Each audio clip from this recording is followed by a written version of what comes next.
একদম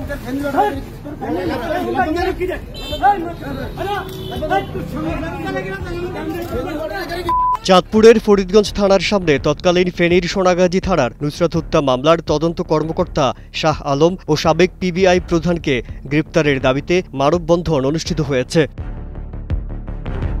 বুধবার বিকেলে মানববন্ধন অনুষ্ঠিত হয়। ফরিদগঞ্জ থানার বর্তমান ভারপ্রাপ্ত কর্মকর্তা শাহ আলম ছিলেন তৎকালীন ফেনীর সোনাগাজী থানার নুসরাত হত্যা মামলার তদন্ত কর্মকর্তা।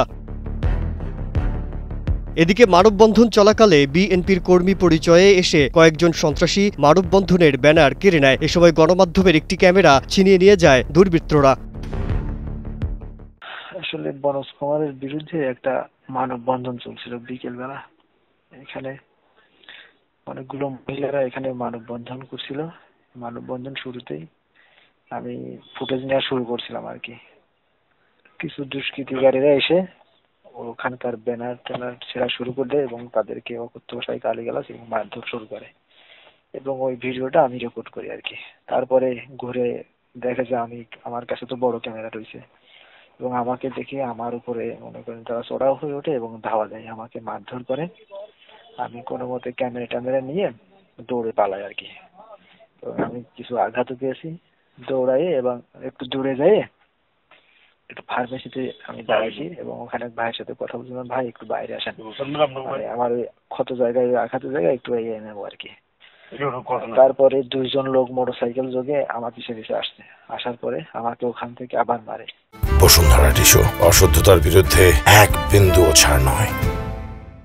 আমাদের ফরিদগঞ্জ উপজেলায় বিএনপির প্রতিষ্ঠা বার্ষিকী উপলক্ষে এম.এ. হান্নান এবং এম.এ. লায়ন গ্রুপের মধ্যে দুই গ্রুপেরই প্রোগ্রাম ছিল। আজকে প্রোগ্রাম থাকার কারণে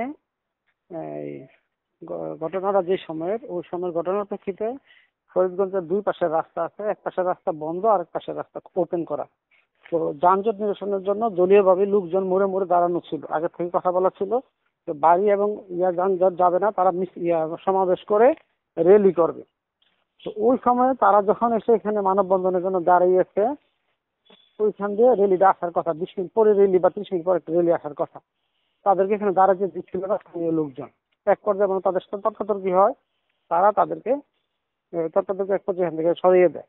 অপরদিকে যারা মানববন্ধনে এসেছিল তারা হচ্ছে আপনি হয়তো জানেন, আমি এই যে সোনাগাজী থেকে এসেছে তারা নুসরাত মামলার বিবাদীদের সপক্ষে মানববন্ধন করার জন্য। তো এখানে যে সাংবাদিক ছিলেন উনি এসেছেন, আমাদের সাথে কথা বলেছেন যে এখানে তাদের এক ক্যামেরাম্যানের ক্যামেরা নিয়ে গিয়েছে এবং তাকে লাঞ্ছিত করা হয়েছে।